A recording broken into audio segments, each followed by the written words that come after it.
or where the idea started, right? So in 2019, I got this idea to start a platform for leaders. I got an idea to start a platform for leaders, and it wasn't anything necessarily original because there were already so many other platforms like that, right? But there was something in me that wanted to create this platform for leaders to get together. And I prematurely shared the idea and got sidetracked, and it took a while for me to get back on the path. But I must say that even as I took that bit of a detour, there were so many valuable lessons that I got. And as a result, as I was reflecting and as I was reconciling some of the lessons learned, I got the sense that I was ready to dream again, and I really wanted to revive the idea of having a platform for leaders. Only this time, it was going to be a little bit different because I'd learned a thing or two from COVID. And so I started dreaming again last year, and I got the sense that I needed to create a platform where leaders other than those who are in the executive or C-suite level could come together and they could actually share their experiences, they could share their wisdom. Because at the time I felt that during COVID, there was so much focus and attention that was given to leaders who were at an executive level, and rightly so. But without discrediting anyone, I felt that that also left some kind of void for those leaders who were not necessarily seen as strategic thinkers, academic contributors, or even thought leaders. And so it bothered me. And it bothered me because I knew that as junior managers, middle managers, and senior managers, and even other contributors, whether we are independent contractors, entrepreneurs, or contribute in other ways, there was a contribution that we could make, and there wasn't a platform that allowed for us to be able to do that. And so I thought, you know what, I'm going to be obedient, and I'm going to put this idea out there and trust that God will direct the process. And so as I was thinking about it, the word enrich kept coming back, enrich. And then I thought, let me look up this word enrich. And as I looked at the Oxford Dictionary, there were two meanings, right? The first one means to add value, or I'll tell you just now, it means to add value to something or to improve and enhance the quality of that particular thing. That was the first one. The second one meant to make someone wealthy or wealthier. And I think that really appeals to me, And so I think when we improve or we enhance our value, we do that in different ways and through different interventions. It could be through coaching for personal effectiveness. It could be attending leadership interventions or seminars or trainings. It could also be when we learn from each other, our stories, our journeys, and where we've been. And I found that that really resonated with me. But then I also thought about how wealth is no longer described the way that we've thought about it in the past, where we looked at your bank account and that amount reflected there was an indication of wealth. Now when we speak of wealth, we speak of your time, we speak of your health, we speak of your overall well-being, your spirituality. There's so many more elements. And so as I thought about this, I thought, we could take these different elements and actually embody them, and we could let our enriching be an encompassing of all these things. And so this platform will be enriching other leaders through storytelling and through sharing lessons that we've learned, especially as African leaders. And the focus is on African leaders. So I know that what I'm about to share might be a little bit controversial, but this is my truth, right? So an African leader for me is anyone and someone from our beautiful continent. And this person could be of any race and any ethnicity, as long as they are born and live and do life on the African soil. That for me is an African. And so I feel that it's our time. It's our time as Africa. We need to own our narrative. We need to own our leadership story. We need to show Botobarona, Ubuntu, and as we lead ourselves, as we lead our organization, because there is a contribution that we can make, and we need to really step into that. And so with that being said, I have a few requests I'd like to make, and I'd be very delighted if you honored them. But wait, first, let us know what kind of topics you'd like for us to talk about, or what themes appeal to you, right? And secondly, nominate yourself or a colleague that you know is very capable. They're demonstrating outstanding leadership capabilities or abilities, right? So that particular leader can come and join us on this platform. And then tag your employer, for those of you that are employed, and let us know how they are enriching you as employees and as leaders within the organization. But wait, there's more. And then, on every second Thursday of the month, catch us on this platform where we will be meeting with different leaders and we will be talking and having enriching conversations. And I'd like for us to also just keep the conversations going. So a little bit later, I will be sharing our different social media handles and platforms, and I'd like for us to continue the conversation there. And so with that being said, I'd like to say officially welcome to Couch Convos, where we converse with brilliant minds, powered by Otelom Consulting, where we enrich leaders by embracing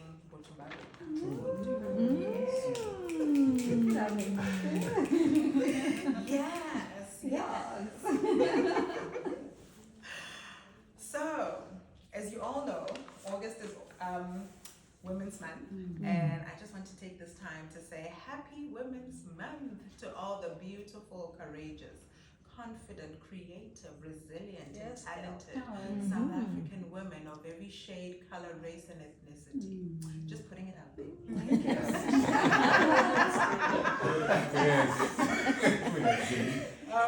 So this evening, I am very pleased to be sitting here with two remarkable leaders who are going to be sharing their wisdom and their journey with us. Please help me to welcome Hlengiwe Zulu and Nico Mulodo to Couch Combos. So Hlengiwe is the founder of Uhuru Development Consulting, a consultancy that empowers social investors and implementers to achieve optimal social impact through advisory, capability building, and training. Hlengiwe has a particular interest in the African continent and the role that Africa plays in crafting its own unique development journey. Welcome. Thank you, Queen. Yes. And Nico is a leader in the FMCG sector and works for one of the top multinational corporations in South Africa. And Nico's experience and interest extends across social impact, Black economic empowerment, as well as funding supplier development programs, and corporate affairs. And he's passionate about implementing innovative solutions that foster sustainable development among communities and youth. So welcome, Ezra. Thank you. So tonight we explore the topic of self-leadership within the African context, and we all know that there is evidence that supports the idea that Eurocentric leadership style is more focused on the individual, while the Afrocentric focus is more on the collectivist or the collection of individuals because of the underpinning of Ubuntu. So even though these may be truths, the other thing that we need to be mindful of is that each leader may use or draw on some of these elements based on what is needed and when they are required to do that. So I don't want us to feel that we need to box people. Yes, there's a certain flair, there's a certain spice, there's a certain essence that I think we bring as African leaders, but we can always draw from other avenues as well, so that we really enrich the way that we lead, the way that we do life. And so having said that, I'm very interested to hear what our leaders will be sharing with us. I'd love to hear your thoughts on your journey, the stories, around this topic. But because it's Women's Month, we're going to start with you, Shay. All right. So where did your leadership journey start? And you can go as far back as you want to, but where did it start, and what was the role of coaching or mentoring, if at all, in the type of leader that you are today? Cool. Well, warm welcome to everyone. Thank you so much for being here. I'm really excited. I've heard so much about, obviously, the build up to this dream and everything. So seeing it come to fruition is really cool. Um, in terms of my leadership journey, it was very strange. It's one of those things where I guess when I was like 4 years old, I get told a lot of stories about how I used to bully my brother's friends. So I'm a last born, and my brothers are 6 and 9 years older than me, and yet I just loved to assert myself over them and kind of had quite, in that sense, a domineering spirit to people meant leadership, which is weird because I'm like, I was just bossy. And so people kept speaking this thing out. This one, she likes to lead, she likes to, tell people what to do, she likes to. So I would hear people say this about me, and I guess I started like owning the narrative a bit and being like, well, this is how I'm expected to show up because people say I'm a leader, But I think I only really identified it post-matric. So when I started at the University of Stellenbosch, I started pioneering a few programs there. And I think that's where I started the leadership thing. I'm being asked to speak louder. Sure. Hectic. Or maybe move along. Yeah, I like that one. So I think that's when for me, I identify as an introvert. So a lot of people don't say they don't identify with that identification. But I think I'm one of those leaders who would observe. I kind of watch what's happening, and I'm very much a self-leader. I'm not trying to get people to believe in what I think or do what I do. I'm just like, I'm quite comfortable with going, like, everyone's going that way, that's great. I'm going that way, But in terms of actively leading people and actively starting programs and initiatives, I saw that in varsity when I'd identify kind of students who would come and didn't have any residence or bursaries, and I was like, well, I'm here on a bursary identified by the university, but I'm gonna come back earlier every year to make sure that I can help these people have food, find alternative sources of residence, etc. And so those things kind of came very naturally for me. And so when people talk about how like this was a remarkable thing, I'm kind of like, okay, so maybe. So I was never, it never like, there was no graduation moment where I was like, now it's the moment. But it's through everyday life and things that I was doing that I realized actually, so this is not a norm. This is not a status quo, but it's actually a part of who I am. A gift of sort, you may put it that way. A gift that had to be nurtured over time, and one that you just freely shared. Because clearly, social impact, I mean, you could see, even at that time, that some things needed to be addressed, some people needed assistance, and you stepped in without necessarily having to be identified as a leader. So you just saw it in you and took the necessary action. Okay. Thanks, Boss Bailey. Nico, tell us about your journey. Where did it start? You can go as far back as you want. And did mentoring or coaching play any role in the type of leader that you are today? Yeah, thank you everyone, and welcome again. Great to finally meet and shake hands on those I had of their names. Some I've seen on few screens and pictures. So yeah, thank you. I think this is a great initiative that obviously me being closer to you, I've been waiting to hear. But in terms of this topic, for me personally, what the journey of realizing that I'm in a role of a leader started while I was young. My parents had a small business, and it did two big things. One, it was services for events, whether it was tents and etc. And at some point we also sold some potatoes. And when I realized I'm a leader is when the parents started giving me responsibility. So initially they would go with my older brothers and other older people who knew how to put up the tents, and then at some point my mom, actually, because I was staying, that business was run by my mom, she said, now you are going to lead the people who don't know how to do tents. And I thought at that time that actually I now need to show people and train them and actually, make sure that the tent is firm, it doesn't fall, but at the same time that people know what to do. And I think that's one example. And secondly, we were selling potatoes with my brothers, and my mom said, we're doing this in the streets of a town of Polokwane then, and he said, this corner, you are going to be the one who's selling alone. But then it means after the day I have to account the bags, the income, why I didn't sell all, and why others brought the ones that they said, at the bottom they were rotten and etc. So dealing with returns, profit, sales, and etc. But obviously with that particular product. And I think more and more as my years progress to high school, university, and etc., you were reminded me of university where also I was involved with students, and at that stage I started with one friend of mine. We started an organization and we approached a bigger organization, specifically in investments, and then we said we are visiting here and we're coming, paying for taxis to Sandton, and most students cannot do this, and actually they're not even exposed. How can we bring this closer to them? And that was the beginning of their student chapter.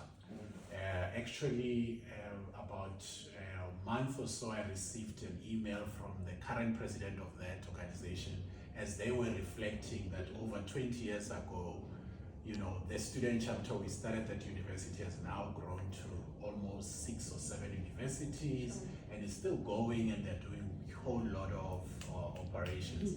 So I think it was, because I left that area of investment, it was very, interesting to see the impact of the work that you start, how it keeps going. And I think that's one of my big lessons on leadership. How do we become leadership with thinking of the second to the third generation? So I think for me, I don't think I was thinking about it, but that experience or what I've shared made me think about how do we do that in today's life. I hope that answers. I actually want to add on something you've just said there around that intergenerational leadership and thinking about the next and how that determines how we do things in a different manner. I had a bully in varsity, someone who kind of identified quite early that I'm like this young individual who's like a sponge. Gave me a little bit of attention, like patted me on the shoulder around how great I am, and like gave a lot of affirmation. But then he became very influential to me in terms of how I did things and how I valued things and how I was committed to enacting things. But like it was no longer self-leadership. It was this, as long as he's happy, almost like the locus of control was external. And now it was about the approval of this individual. And I remember at the time at which I eventually shrugged this thing off, and I was like, this is actually unhealthy and it's toxic. It was very bold of me as a 19-year-old who actually had many panic attacks as a result of trying to confront this, this thing that he's now. At the time I had started an interdenominational fellowship on campus. People had tried it before, it hadn't worked. But then when I was kind of starting to rebel from his teachings, I remember him saying, remember, you're only successful in this thing if it lasts post you, you know? Ooh, that's actually an interesting. Which is, there's truth in it. But the pressure and the angle he was taking was almost like I'm the only reason, I'm how you're going to make sure you do this.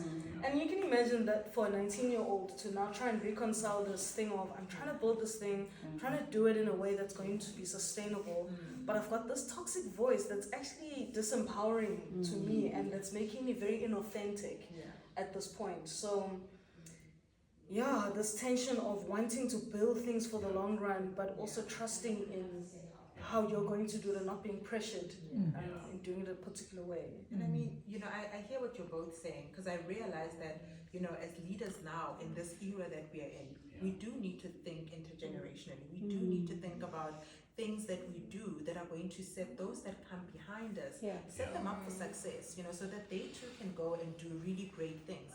Because I feel like we've been given a platform that our ancestors, our people from that whose lineage we carry that didn't have that. And so how do we make sure that we carry that ubuntu, we carry that we win together, that everyone comes along. When I succeed, we succeed, and we make it a collective thing.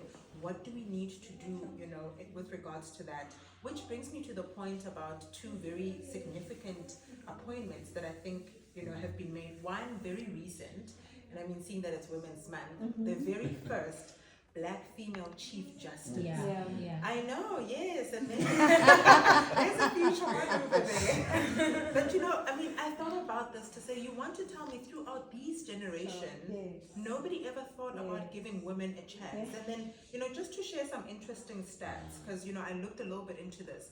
In 1994, there were only 2 female judges out of 156. So meaning the 154 were actually males. And I mean, we've made strides since then, because now 46% of our current judges are actually females. And I mean, I think it's a number like 113 of them out of 246. So there's clearly been, progress, even though the progress is really slow, And so that's the one person where I'm thinking, how does a person like that lead and create a platform for other females, whether they're Black, colored, Indian, one, but how do we create those opportunities for them to also get to that position? I mean, it's a very prestigious, position. So I was thinking about that. And then I also thought about something that's very interesting. I read up about this lady called Mpumi Madisi. And she is the first Black female CEO of the JSE registered, company or listed company out of 450. And I thought, yes, there are other, CEOs who may be of a different race and ethnicity, but this is significant because it is a woman of color.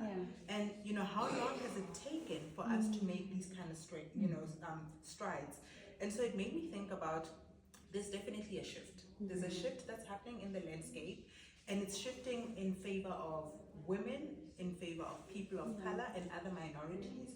And so what could have contributed, or what is contributing to that shift? But also when we look at that, what constitutes leadership that after so long these people are seen and recognized and acknowledged as leaders? So I just want to hear if you have any thoughts around that, around this shifting landscape towards women of color, people, who are of a minority. To say, what are your thoughts? What constitutes that kind of good leadership or recognition? Yeah, go for it. Okay. Thank you. So for me, I like telling stories, and I think the inspiring stories are those ones that you've mentioned. Bumi was actually one of my classmates at university for 1 or 2 courses, not everything, so I've met her. But earlier on in my life, I've read of a lady, maybe some of you know, Wangari Maathai. Yes. So I don't know if you don't know Wangari Maathai. I'll just briefly, if you allow me, just to give a few, so Wangari Maathai is from Kenya, and was the first woman and also first environmentalist who won the Nobel Prize, Peace Prize. And specifically for environmental, social justice, but also for, courageous programs that she did specifically on environmental initiatives. She's known and the founder of the Green Belt movement that is ongoing currently in Kenya. So I think her journey speaks of, and I'm coming to your answer, is that it speaks of a woman who was resilient, a woman who ensured that she pursued her dreams. And the reason I'm saying that is because the story, this memoir, talks about the challenges that she found on the road. She got a scholarship. She was in a rural area, but she managed to get a scholarship. She was in the US, in Pittsburgh, and really was faced with various cultural and sexism, and came back to Kenya, became a professor. But even in that context, she had to fight for the same rights of housing and also health benefits, similar to her peers. She had to really even fight for her dreams with unfortunately her husband, to say I also have dreams to pursue. And but I think what I've sensed is that she's really moved things and managed to even, you know, go to a huge position in politics and become a minister in the country because she kept persistent.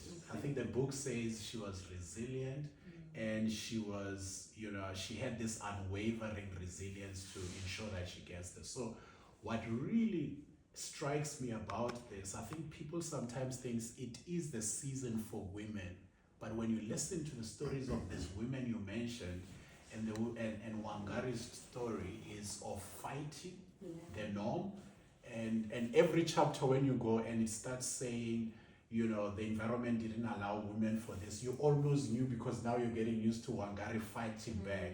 She always found a way to challenge the status quo and to fight for justice for women. And I think for me then, you know, we definitely, as we build or we think about leadership, how do we really build the resilience among women or even anyone else to say whatever you're going to achieve is not gonna take only the system, it's going to take also your effort of saying, I will get there. When people say it's not possible, I will do it. You know, so I think it's please look at that book. It's called Unbound.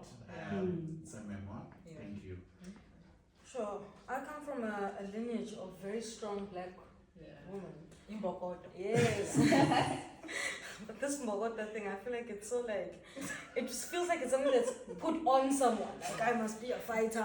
I must be, you know, can I just be? And even the story, it sucks, but it's part of, unfortunately for women, it had to be resilience. It had to be a strife, and you know. But the year that I was born in, actually my nickname even corresponds to that. So back home they call me Kodesa. That speaks of the time in which I was born. So it was a time of revolution, and a time of just a lot of change in our nation. And so I'm exposed to a lot of firsts, you know. So we were like the first blacks to live in a formerly white suburb. First blacks to enter schools that were predominantly for white people, well, primarily for white people. So with all of these kind of firsts, these firsts, however, for me, are norms now, right? So I only know like these strong female leaders that are in my family. My mom was the first black woman to have a PhD in Afrikaans, for instance. Zulu lady from Kwanongoma. So for me, I'm like, who am I to not be excellent, you know? So I think that is an arrogance that I'm proud to have because of my exposure. And even if I look at my aunts and how they were all professionals, whether it be in the nursing space, in the teaching space. So for me, as much as I understand the generational context of women's struggle and whatever, it's also a bit foreign for me in the sense where I'm like, for how long do we need to try and prove that we are equals and that we are capable? Because I'm just like, I'm the only daughter. I have brothers, but I was never treated like a daughter either. So I think that's also very helpful. And I think moving forward in how we approach, even how we raise future generations and how we interact with the younger generations, just not having this thing of, oh, so as a girl, how does it like, doing away with those gender stereotypical ways of raising or conditioning or socializing children, because then, you know, as a girl child, then there's certain things that you can do based on your gender, but there's certain things that maybe you are not given an opportunity to explore because you're a girl, you know. So so I think I'm hearing stories of, I'm hearing themes of resilience, but you're also wanting softness and femininity, just fighting has come to an end. And yet we have so many girl children, other generations that come behind us. And when we look at the disparity and the differences between what men have been able to achieve and where we are right now, you know, the fight continues. The fight continues because yes, there are opportunities, but there are also challenges. And so for African leaders, what are some of those opportunities and what are some of those challenges that we need to be aware of and consciously and intentionally speak of, address, and do something about, you know? So one of my pet peeves, sorry, I'll just start. One of my pet peeves, I think, working in Stellenbosch.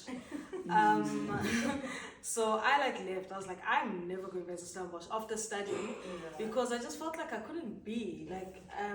I had to, in order to thrive in studies, I had to also be the fighter and the this. And I'm all about the soft, the softness. I don't want to have to fight. Can you not impose on me what now I have to be in order to survive? But I think I tend to want to fight against injustice and all these things when I see it happening. And so I was like, I don't want to be exposed to this. So I went to Joburg for 2 years, and then I found myself back here again. And then I worked in a company in Para for 2 years, and then I was back in Stellenbosch again for since. So it's been over 6-7 years now. Actually, more than that in Stellenbosch. So I think one of the things like you don't sound like the others, you know. So your English is so good.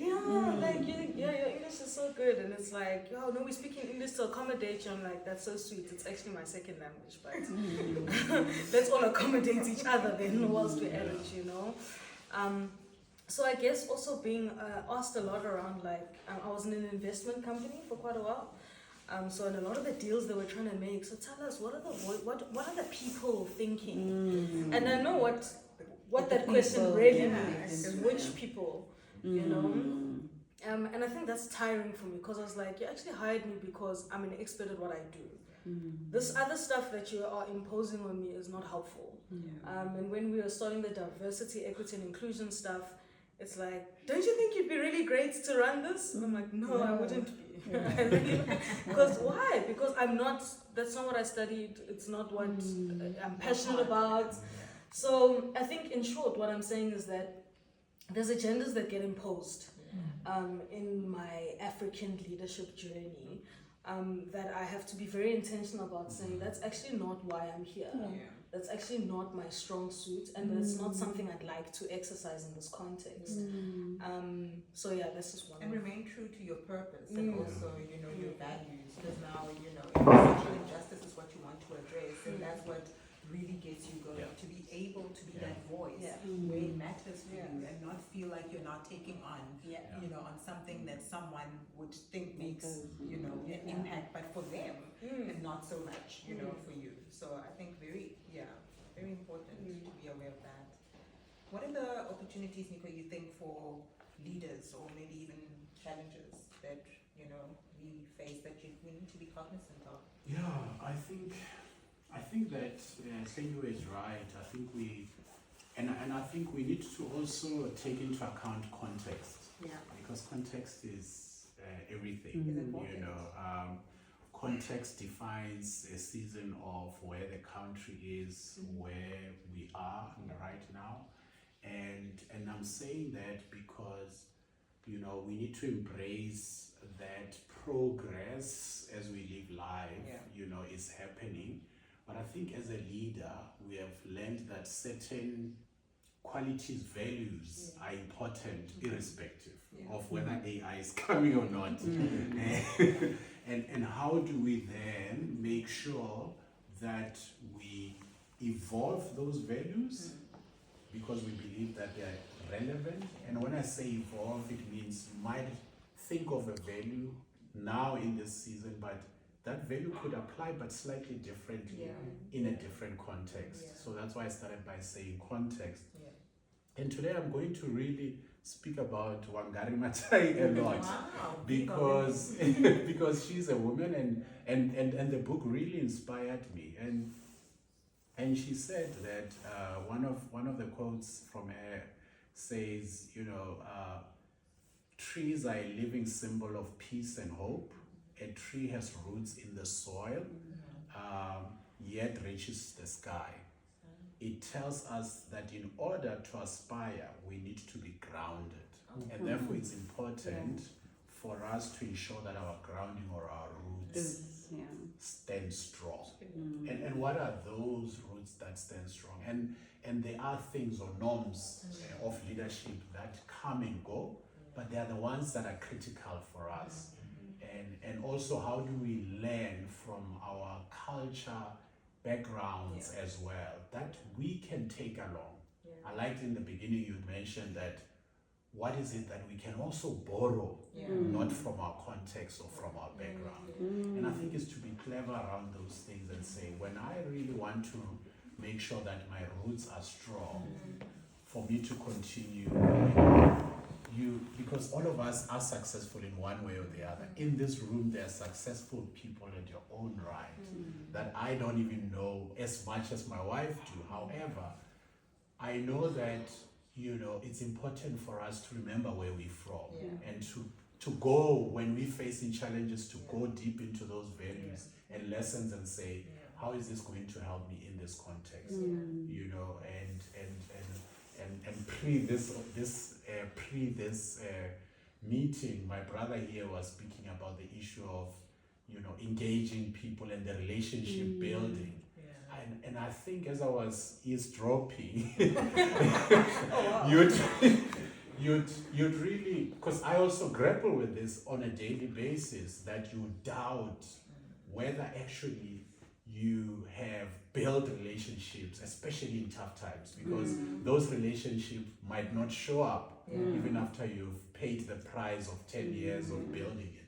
So it's really, where do you go back to? So I think the challenge is that they will be there, but I think as a leader, I'm asking myself, how do I keep saying these are the values, these are the things that I need to embrace and keep going back to as I learn, but also be open to change and tweak them.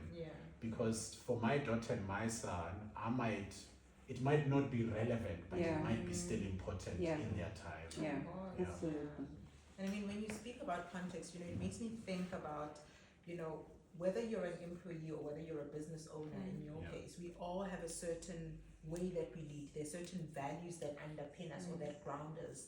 There's certain traits that are beneficial in the way that we lead, in the way that others experience us, And so I'm just wondering, sometimes when we find ourselves in those different contexts, whether, employee, business owner, independent contractor, another kind of contributor, what are some of those things that you would say personally ground you or help you to stay constant and authentic, as you lead, especially sometimes when you are one of in a particular context and people are looking to you to say, so tell us more about what your people or what people would like, so what are those things that really ground you and help you to still show up authentically? So I'm laughing because you're using the word authenticity so much, but that's what helps ground me. So that authenticity, I think I used to have this notion that people have things figured out. Like when you're a leader, you've sat down and you've calculated, I'm going to show up like this and like this, and there's a right way of doing things. And I think I wish I was encouraged more in the fact that actually there's no one who knows. We're all just figuring it out. We're figuring it out, and for some people they're more comfortable in their figuring it out, and So for me, regaining my authenticity in how I show up has been so important. And I speak about it a lot with my clients, that I actually want to show up as Hlengi, where the masks are tiring. So according to the Myers-Briggs, I must now also sound studious because we've got Wangari Rotwa. So Myers-Briggs, my personality type, I'm ISTJ, so those are logisticians, so it would make sense why I would think that there's a particular way to get to something. So it's helpful. Part of also self-awareness has been important as well. So being aware of who I am, why do I think the way that I think? How does it influence how I show up? But how does it influence why I would be offended by certain things or not be offended by certain things, So that has also helped me to kind of understand my clients and be more relational in how I approach things. So there's no one size fits all, as much as we like procedures and processes in our organizations. So I rely a lot on the sixth and the seventh and the eighth sense, Other senses. you know, and what feels right.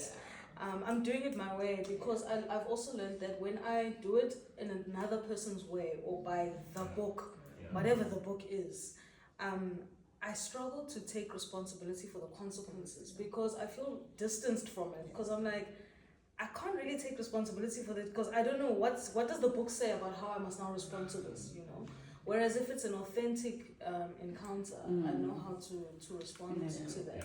I think it's going to be challenging as the organization continues to grow and I have more individuals and then there's HR policies, etc. And exactly. And now my sixth, seventh, eighth sense counts for less maybe, but I'd like for it to have an authentic expression still, as opposed to whatever the book is saying. Exactly. Sure. Thanks. That's really. And for you, Nico, do you find that being an employee, you need to lead differently, and what does ground you as an employee, on this journey? Yeah, I think for me, there's quite a few things that have been important in my journey. I think I've learned that whatever I'm doing, I try to get into the detail of it, because then you can participate when you're on the table. Then you can add value and bring your perspective to the table, especially when you are involved in a little bit technical environment, or different to what you are used to. Sometimes you need to go and see how things work. So I find that when I get into new projects, I actually have to understand, speak to the technical people. But I think what you mentioned, Cleo, is also important for me to identify what I'm actually good at and what I'm not good at. So I think when you know yourself and have accepted that there's certain things you're not good at and there are certain things you're good at, and also how then. And now I'm moving to the third thing, which is teamwork. How then you actually use teamwork and have a good set of people around you within your work environment, even outside. So I have different coaches or mentors, you can call them, in my journey of life that interestingly are so different, and they've brought different experiences for me. Some of them are drivers of you need to have a goal and stick to it, and then we have leaders that impacted me who have said you could chill. And probably the latter has more influenced me, but I actually then use what I've learned from the former in terms of how to actually deliver, how to actually go there. And I think those things are important as well. And I guess you apply them at every stage where you need them. And therefore you get into an environment whereby you ensure that the people around you can actually engage with you better and pull their thoughts in and actually listen to them. So yes, I am, part of me is, especially my work includes quite a lot of engagement, and I speak with diverse kind of people who are in rural farmers, and it's all the time I come back, I tell my wife of how these people think 20, 30 years, which I don't. So as much as when they are there, they are listening to me about what the company can do for them. Who's that person? Stop that. Yeah, person. it's electricity. Yeah. Don't know. It is. Yeah. So this, so I definitely, ensure that the environment caters for that. And I was just on the point of the farmers think beyond what me, the city boy in a suburb, thinks. Because we think, what are we doing end of the month? What are we doing for weekend with the kids? They are definitely actively thinking about the next 20 years. Actively, not once in a while, actively thinking, we're expecting this happening in this, because their plans, some of them takes maybe a year, but others it takes 6 to 7 years to grow. So it means that they need to make means and save up for that 7 years. but they will tell you that, Nico, we wait for 6 years, but this specific tree that we wait for 6-7 years is going to give us 30 years. Sure. All we need to do in the 30 years, we just need to prune it and water it and take care of it. Because we know that it will give us this kind of tons of fruit, and then later on it will do that. So I think I'm raising this not because I want to go into detail, but just to showcase that when you engage people, you learn a lot from them. When I come, they say, Nico, we know that you're going to tell us new things, new programs, or do training and etc. But I actually learn quite a lot from them to try and say, how do I draw in this kinds of different thinking that I get exposed to and actually build myself as I go along. I remember when I came back with my wife, I even said, oh, let's do the will and finalize it. And she thought I would just and I just made it happen because those kind of conversation ensure that you think about the future, ensure that you actually have, conversations that, you're not having. So yes, I think we draw from different exposures, but most importantly, it's about how do you apply them in the right context. And I'll go back to what I said. What are the critical values that are important to one that you keep drawing from? And those are the issues of teamwork. Those are being able to get to the detail and do the work of understanding so that you can participate and add your diverse view to it. I'll give a last example.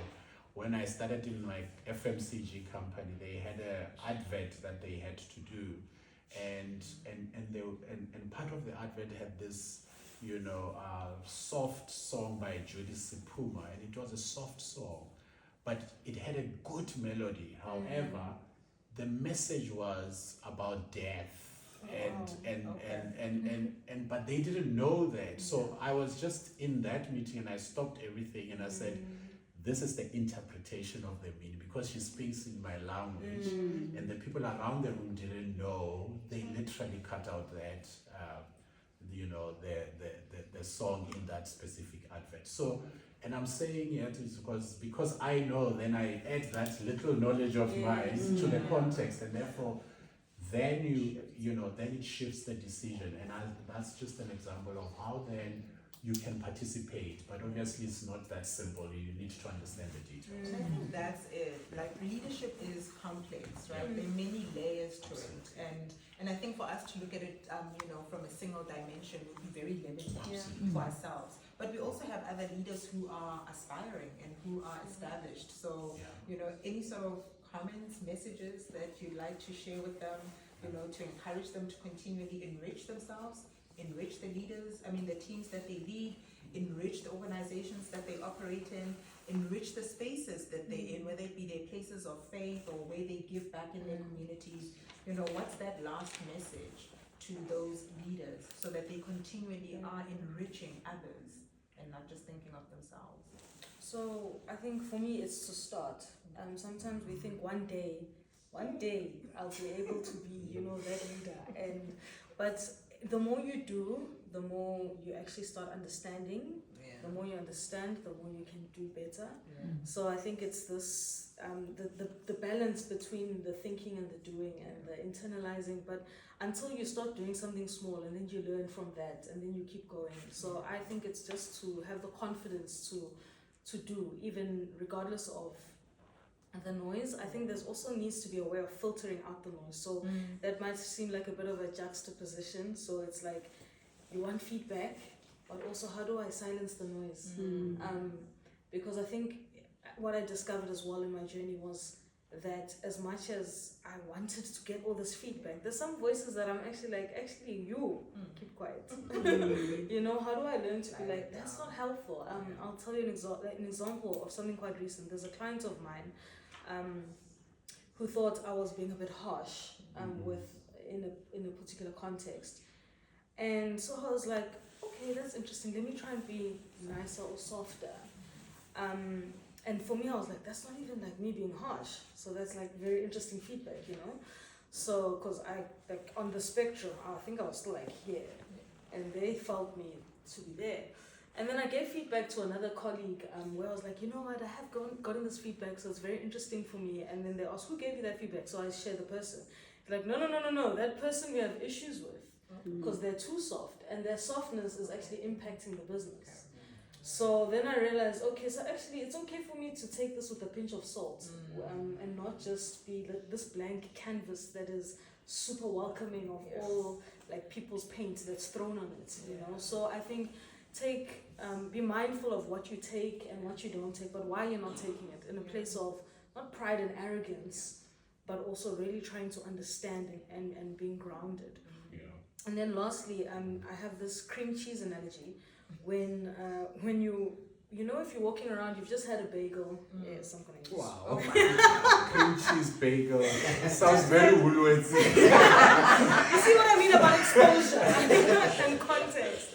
So you've just had a bagel, it has cream cheese, and then you have some cream cheese on your mouth here. You're walking around, to everyone else it's glaringly obvious, right? But to you it's not.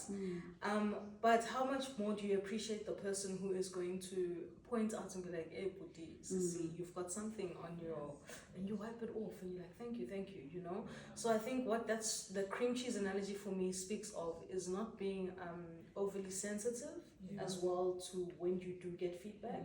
Because there's been times when I have been given feedback and I didn't see it as an opportunity to grow, but I see it as an attack. And sometimes it might be an attack, but in the attack there's also some value. What validity of truth to a degree. Exactly. So what can I take from that and how does it empower me? And how can I be grateful even when it's not packaged well? I like that. Sure. Yeah. Thank you. Actually, some of the points I thought about are very similar. I think. I can say kilaka leo. Yeah.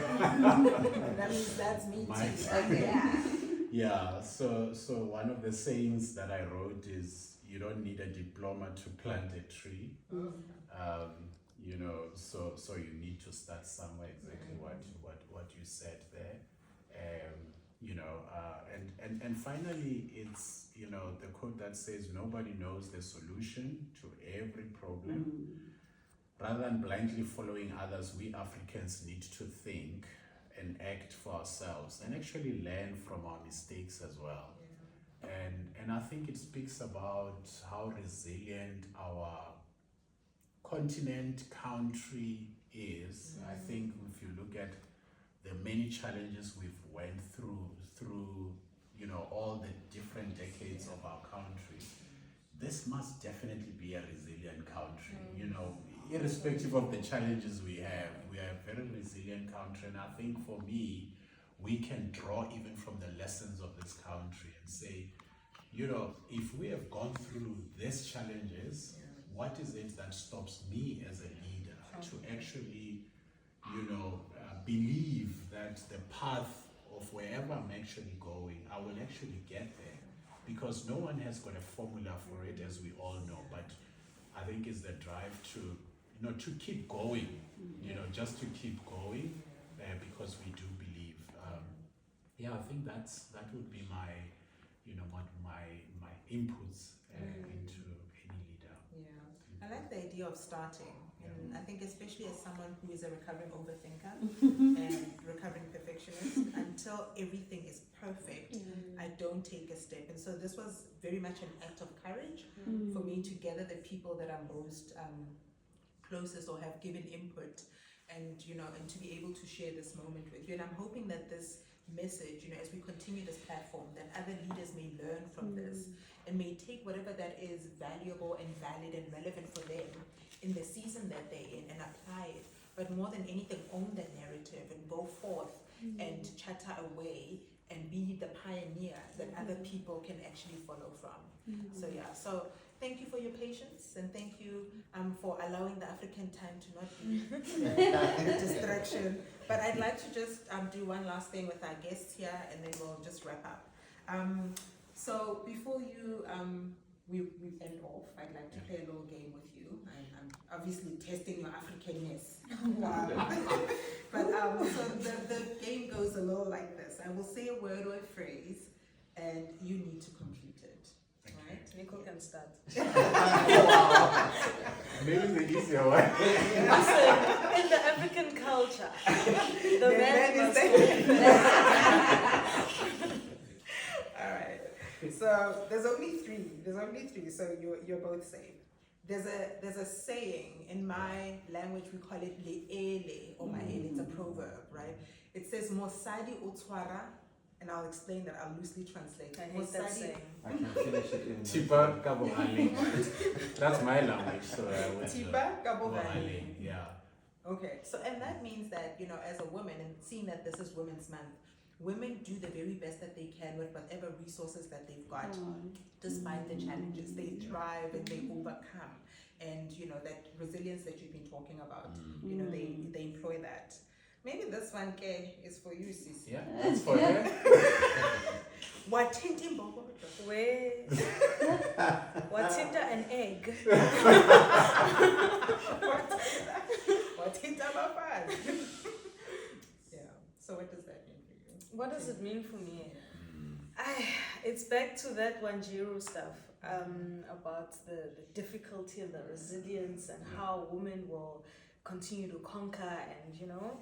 But I think if I was to put a new age lens to it, it would just mean that we are not our grandparents and our mothers. We are not going to be apologetic about our presence.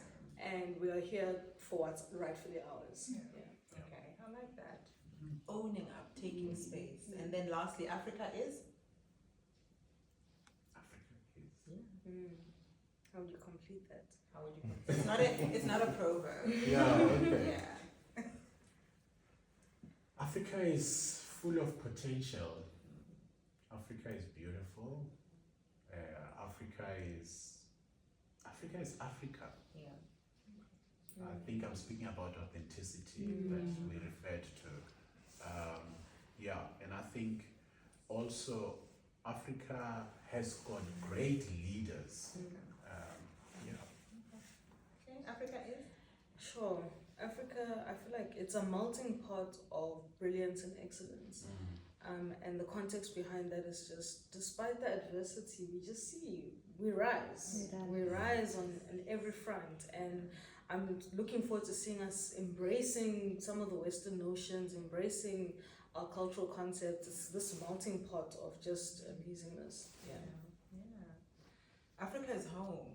And this is where we are. And so as we wrap up, please do share your social media handles so that people can connect or get in touch if they'd like to. We'll start with you, Ms. Pinky Soft. Even have to think. Find me on WhatsApp. So, I need to work on that. I have a LinkedIn page for Uhuru that has nothing on it. I've recently gotten a resource that will work on that. But other than that, you'll just find me. I have a website. It's got my contact number. What's the website? The website is www.uhurudev.co.za. Uhuru means freedom in Kiswahili. There's a song called Not Yet Uhuru, and for me, it is Uhuru. Nico, where can people find you? And Wow. Here.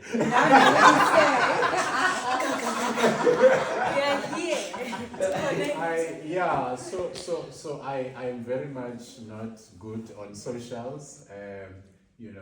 Building that brand on Your socials. LinkedIn brand is pretty awesome. Yeah, but it's work brand mostly. But I do really like engaging people face to face. I think I say eyeball to eyeball is better than So if we can get an excuse to have a coffee and a handshake and a warm hug. Agree. That's part of who we are as Africans. But I think so it's mostly Nico Molot on LinkedIn. I think you would be able to see what my work front gets me, because it is my passion as well. Okay. But on socials are very, very low. It is a social. So on that note, thank you Thank both you. so much for your time, for your wisdom, Thank and your you. ubuntu-ness. But we're not done yet. A special thank you to friends, family, colleagues who've taken time out on this weekday to come and be here on this very special day for me. I see you. I appreciate you. And please do follow us on different social media platforms. We are Otalon Consulting, LinkedIn, Instagram, Facebook, right? And please join us next month on the 12th of September when we will have Lana Jackson and Monwabisi Nkomentaba, who will be talking all things diversity in the workplace. I didn't know about And all things diversity, yeah. And then I think just lastly, our quote for this evening says, "An African leader who cannot take advice is not a leader." So on that note, thank you for joining us this evening. We'll see you all next month. Thank you.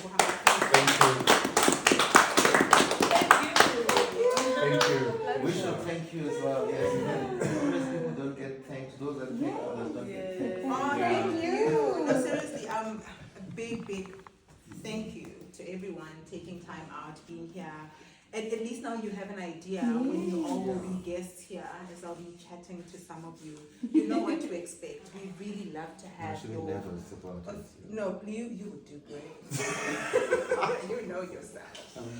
But really thank you to each and every one for coming out.